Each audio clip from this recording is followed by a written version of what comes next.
আসসালামু আলাইকুম। T twenty international ক্রিকেটের রেকর্ডের দিকে যদি তাকাই, আফগানিস্তানের কিন্তু বাংলাদেশের বিপক্ষে নিরঙ্কুশ আধিপত্য প্রতিষ্ঠিত হয়েছে এ কথাটাই বলতে হবে। এ পর্যন্ত বাংলাদেশ ১২ বার আন্তর্জাতিক টি-টোয়েন্টি ক্রিকেটে আফগানিস্তানের মোকাবেলা করেছে, যার মধ্যে মাত্র ৫ বার বাংলাদেশ জিতেছে এবং ৭ বারই তারা হেরেছে। যেই ৫ বার বাংলাদেশ জিতেছে, সেই ৫ বারের মধ্যে ৪ বার বাংলাদেশ পরে ব্যাট করে জিতেছে। তার মানে রান চেজ করে জিতেছে। এখন এই রেকর্ডের দিকে তাকিয়ে আপনি কি তাহলে বলতে পারেন যে বাংলাদেশের আসলে টসে জিতলে ফিল্ডিং নেওয়া উচিত? সেটা কিন্তু বলা যাচ্ছে না। কেন বলা যাচ্ছে না? কারণ যেই ৭ বার আফগানিস্তান ম্যাচ জিতেছে, তার মধ্যে ৪ বারই আফগানিস্তান কিন্তু আগে ব্যাট করেছে। অর্থাৎ ওইখানেও কিন্তু ৪ বার বাংলাদেশ হেরেছে, পরে ব্যাট করে। তারপরেও আমি বাংলাদেশের জয়ের রেকর্ডের দিকে একটু যদি মাথা রাখি, একটু যদি চোখ রাখি, তাহলে আমার মনে হয় যে বাংলাদেশ টসে জিতে যদি ফিল্ডিং নেয়, খুব একটা অবাক আসলে আমরা হব না। বড় টুর্নামেন্টের রেকর্ডের দিকে যদি আমরা তাকাই, ৩ বার বড় টুর্নামেন্টে বাংলাদেশ মোকাবেলা করেছে আফগানিস্তানের, যার মধ্যে ২০১৪ টি-টোয়েন্টি বিশ্বকাপে আফগানিস্তানকে এক প্রকার উড়িয়েই দিয়েছিল বাংলাদেশ। কিন্তু এরপর ২০২২-এর এশিয়া কাপ কিংবা সর্বশেষ ২০২৪-এর টি-টোয়েন্টি বিশ্বকাপে বাংলাদেশ কিন্তু আফগানিস্তানের সাথে হেরে গেছে। অর্থাৎ এখানেও আফগানরা কিন্তু এগিয়ে রয়েছে। এবারে আসি এবারের এশিয়া কাপে আবুধাবির মাঠের আউটফিল্ডের যে একটা ট্রেন্ড, সেই ট্রেন্ড অনুযায়ী কিন্তু দেখা যাচ্ছে যে দ্বিতীয় ইনিংসে স্পিনাররা একটুখানি অ্যাসিস্ট্যান্স পান। তাহলে সেই জায়গায় চোখ রেখে বলা যেতে পারে যে আগে ব্যাট করাটা মনে হয় বেটার। পরে ব্যাট করে যেহেতু ব্যাটিংটা কঠিন হচ্ছে। তো সেই ক্ষেত্রে বাংলাদেশ আগে ব্যাট করলে হয়তোবা ১৫৫ থেকে ১৬০ এর মধ্যে যদি তারা স্কোরটা করতে পারে, সেটাও কিন্তু উইনিং টোটাল হয়ে যেতে পারে। 150 plus is a very competitive total এই মাঠের জন্য। আর যদি বাংলাদেশ আগে বল করে, তাহলে আফগানিস্তানদেরকে মিনিমাম ১৪০-এর নিচে আটকাতেই হবে। এখন ভাই, নিজেরা ব্যাট করলে আগে ১৬০ চাই, অপোনেন্টের ব্যাট করতে দিলে আগে ১৪০ চাই। কেন? কারণ আফগানিস্তানের যে একটা স্পিন অ্যাটাক এবং বাংলাদেশ ব্যাটারদের যে ফর্ম, সেগুলো বিবেচনায় আফগানিস্তান ১৪০ করে ফেললে তাদের জয়ের সম্ভাবনাটা কিন্তু অনেক বেড়ে যাবে। আর বাংলাদেশ যদি পরে ব্যাট করে জয়ের ক্ষেত্রে নেট রান রেটের কথাও মাথায় রাখতে চায়, যেটা আসলে মাথায় রাখা উচিত টুর্নামেন্টের এই অবস্থায় এসে এবং নিজেদের বর্তমান নেট রান রেটের যে অবস্থা সেদিকে তাকিয়ে, তাহলে বাংলাদেশ কিন্তু আফগানিস্তানকে ১২০-এর নিচে আটকে দিতে চাইবে। তাহলেই সেই রানটা ১২০ বা ওইরকম ঘরে যদি থাকে, সেই রানটা বাংলাদেশ হয়তো ১৪-১৫ ওভারের মধ্যে চেস করে নেট রান রেটটাকে বাড়ানোর চিন্তা ভাবনা করতে পারে। নইলে আফগানিস্তানের যে বোলিং অ্যাটাক ১৩০-৪০ হয়ে গেলে বাংলাদেশ হয়তো জয়ের জন্য একটা ফাইট দিতে পারে, কিন্তু নেট রান রেট মাথায় রেখে কম ওভারে জয়টা আসলে একটুখানি কঠিন হয়ে যাবে বাংলাদেশের জন্য। এখন বাংলাদেশ আগে ব্যাট করে যদি নেট রান রেটের কথা মাথায় রাখতে চায়, তারপরেও আমি বলবো ১৫৫-১৬০, যেটা অরিজিনালি বাংলাদেশের টার্গেট বলছিলাম যে আগে ব্যাট করলে হওয়া উচিত, সেটা হলেও কিন্তু net run rate Bangladesh healthy রেখে জয়ের একটা সম্ভাবনা রয়েছে। এই কথাটা কেন বলছি? কারণ দ্বিতীয় ইনিংসে যদি স্পিনাররা একটু অ্যাসিস্ট্যান্স পান এবং বাংলাদেশ যদি আফগানিস্তানের ব্যাটিং অর্ডারকে শুরুর দিকে একটু নাড়িয়ে দিতে পারেন, তাহলে ব্যাটিং অর্ডার আফগানিস্তানের কিন্তু হুড়মুড়িয়ে ভেঙে পড়ার সম্ভাবনা রয়েছে। যে একটা মাত্র ম্যাচ বাংলাদেশ আগে ব্যাট করে জিতেছে, সেখানে ১৫৬ রানের টার্গেটে আফগানরা মাত্র ৯৪ রানে অল আউট হয়ে গিয়েছিল, কারণ উইকেটে তখন কিন্তু একটু অ্যাসিস্ট্যান্স পাচ্ছিল বাংলাদেশের স্পিনাররা। এবার যদি বলি যে আফগানিস্তানের ব্যাটিং লাইন আপ, আমরা প্রথমে যদি বলি আফগানিস্তানের একাদশ আমার মনে হয় হংকং ম্যাচে যা ছিল সেম একাদশটাই থাকবে। তাহলে সেই ক্ষেত্রে আফগানিস্তান ব্যাটিং লাইন আপের দিকে যে দুই ওপেনার, তারা দুজনেই কিন্তু খুবই বিরক্তিকর না বলে আমরা পজিটিভ ওয়ার্ড বলি, খুবই দুর্দান্ত ওপেনার, বাংলাদেশের জন্য বিরক্তিকর হতে পারেন। যাই হোক, রহমান আল্লাহ গুরবাজ, তাকে ভাই প্রথম ২ ওভারের মধ্যেই ফেরাতে হবে, নইলে তিনি অবস্থা খারাপ করে দিবেন। এবং বাকি রইলেন সিদ্দিকুল্লাহ অটাল, তাকেও কিন্তু পাওয়ার প্লের মধ্যে অন্তত ফেরাতে হবে। অর্থাৎ পাওয়ার প্লের মধ্যে বাংলাদেশ কিন্তু ২টো উইকেট পেতে চাইবে এবং ২টো উইকেট আইডিয়ালি বাংলাদেশ ২ ওপেনারকেই ফেরাতে চাইবে। যদি এর মধ্যে আরো একটা উইকেট পড়ে যায়, তাহলে বলতে হবে যে ৩টা উইকেট বাংলাদেশ চাইবে। পাওয়ার প্লের মধ্যে ২ ওপেনারকে ফেরাতেই হবে, নইলে আসলে ঝামেলা আছে। যদি সেটা বাংলাদেশ করতে পারে, তাহলে কিন্তু আফগানিস্তানের শুরুর দিকে ব্যাটিং অর্ডারটা একটুখানি ধাক্কা খেলে সেখান থেকে রিকাভার করে আসার রেকর্ডটা খুব খুব খুব মানে দুর্দান্ত কামব্যাক করেছে, এমন রেকর্ড কিন্তু আমরা খুব বেশি দেখিনি। সেটা আফগানিস্তান বাংলাদেশের সাথে খেলুক বা অন্য যে কোনো দলের সাথে খেলুক।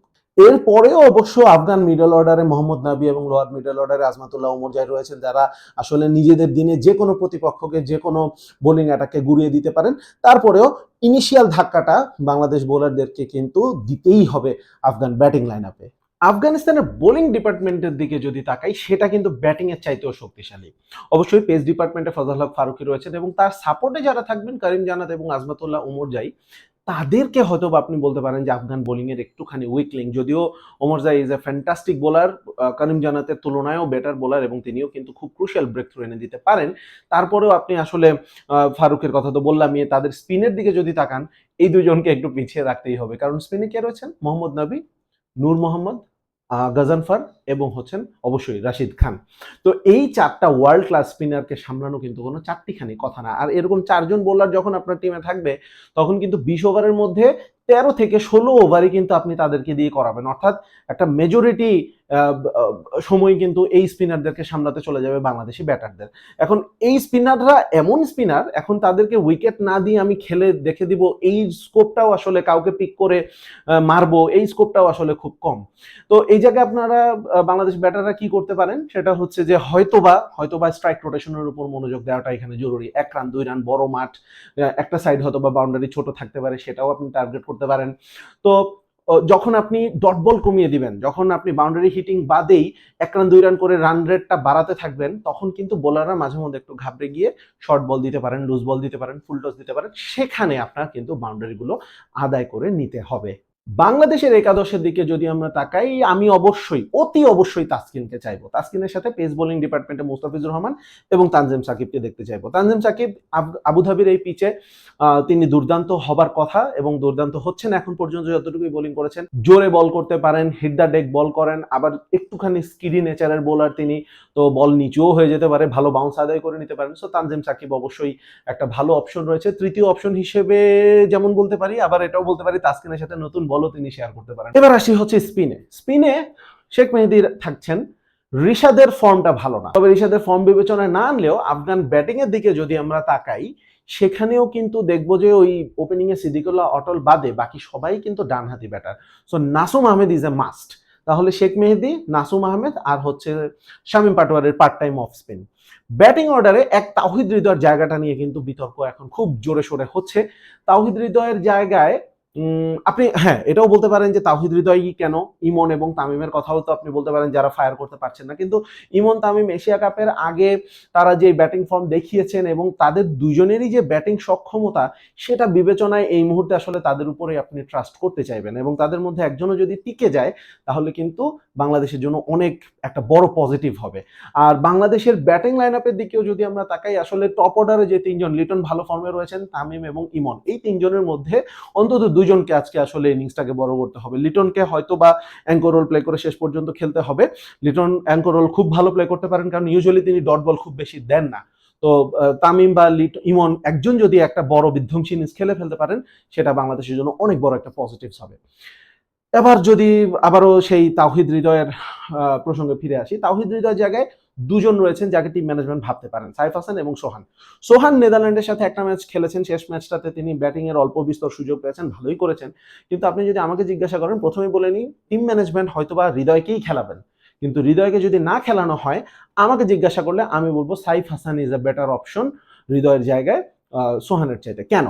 প্রথমত সাইফ হাসান আপনাকে একটা বোলিং অপশন দিবেন, যদিও তার ডানহাতি অফ স্পিনকে আফগানের ডানহাতি মিডল অর্ডারের সামনে আপনি কতটুকু এক্সপোজ করবেন, সেখানে কতটুকু ব্যবহার করবেন, সেখানে একটা প্রশ্ন থাকতেই পারে। কিন্তু অন্তত the captain would have an option to use Saif Hasan as a bowler, এই অপশনটা কিন্তু থাকাটা জরুরি। এবার আসে মূলত সাইফ হাসানের ব্যাটিং এর জন্য কিন্তু নিতে চাচ্ছি হৃদয়ের জায়গায়। অবশ্যই সাইফ হাসান স্পিনটা কিন্তু খুব ভালো খেলেন। একটা জিনিস বলে নিতে হবে যে তিনি আফগানিস্তানের স্পিনারদেরকে হয়তো এর আগে খেলেননি, কিন্তু ইউজুয়ালি আমরা কিন্তু দেখেছি স্পিনকে তিনি খুব ভালো মারতে পারেন। নেদারল্যান্ডসের সাথে দুটো ম্যাচে ব্যাটিং করেছেন, একটা ম্যাচ ভালো খেলেছেন, একটা ম্যাচ ভালো খেলেননি। যেটা ভালো খেলেছেন সেখানে কিন্তু আমরা দেখেছি স্পিনারদেরকে তিনি কত ভালো পেটাতে পারেন। তো যখন প্রতিপক্ষের, আপনি জানেন যে প্রতিপক্ষ বোলারদের মধ্যে 4 জন বিশ্বমানের স্পিনার রয়েছে, 13 থেকে 16টা ওভার আপনাকে খেলতে হবে স্পিন, তো সেই জায়গায় আপনি এমন একজন ব্যাটারকে কেন ব্যবহার করবেন না যিনি সাধারণত স্পিনটা ভালো খেলেন। তাহলে বাংলাদেশের টোটাল একাদশটা যদি আমি বলি, ব্যাটিং অর্ডার অনুযায়ী যদি আমরা বলি, তামিম, ইমন, লিটন, 4-এ সাইফ হাসান, 5-এ এবং 6-এ আপনি ওলট পালটও করতে পারেন। আমার পছন্দ শামীম এবং জাকের, সেটা জাকের এবং শামীমও হতে পারে, কোনো সমস্যা নেই। 7-এ শেখ মেহেদী। এই জায়গায় একটু পজ দেই, শেখ মেহেদীকে 7-8 বা এর ওপরে ওঠানোটা একটা বোকামি। কেন বোকামি? শ্রীলঙ্কার সাথে এই বোকামিটা আমরা দেখেছি। হয়তোবা থট প্রসেসটা ছিল যে শেখ মেহেদী একটু ক্লিক টিক করে গেলে কিছু কুইক রানস আসবে, কিন্তু সেই ক্লিক করার সম্ভাবনাটা কতটুকু? শেখ মেহেদী আন্তর্জাতিক ক্রিকেটে তার ব্যাটিং সক্ষমতাটা কিন্তু ওভাবে দেখাতে পারেননি। তিনি এখন পর্যন্ত ওই কাগজে কলমেই অলরাউন্ডার হিসেবে রয়েছেন। তো সেই জায়গাটাতে আমার কাছে মনে হয় তাকে ৭-এই ঠিক আছে। ৮-এ সেই ক্ষেত্রে তানজিম সাকিব চলে আসবেন, অথবা মাঝে মধ্যে এমনও হতে পারে যে তানজিম সাকিব ৭-এ তিনি ৮-এ চলে যেতে পারেন। শামীম আর জাকেরের মতো নিজেদের মধ্যে সোয়াপ করে, সেটাও হতে পারে। তারপরে নাসুম, তাসকিন এবং মুস্তাফিজুর রহমান। আপনার মতামত অবশ্যই কমেন্ট বক্সে জানাতে পারেন, এবং ভিডিওটা যদি ভালো লাগে বন্ধুদের সাথে শেয়ার করুন, ভিডিওতে একটা লাইক দিন এবং আমাদের চ্যানেলটা সাবস্ক্রাইব করুন, এবং অবশ্যই বারবার আমাদের চ্যানেলে ফিরে আসুন।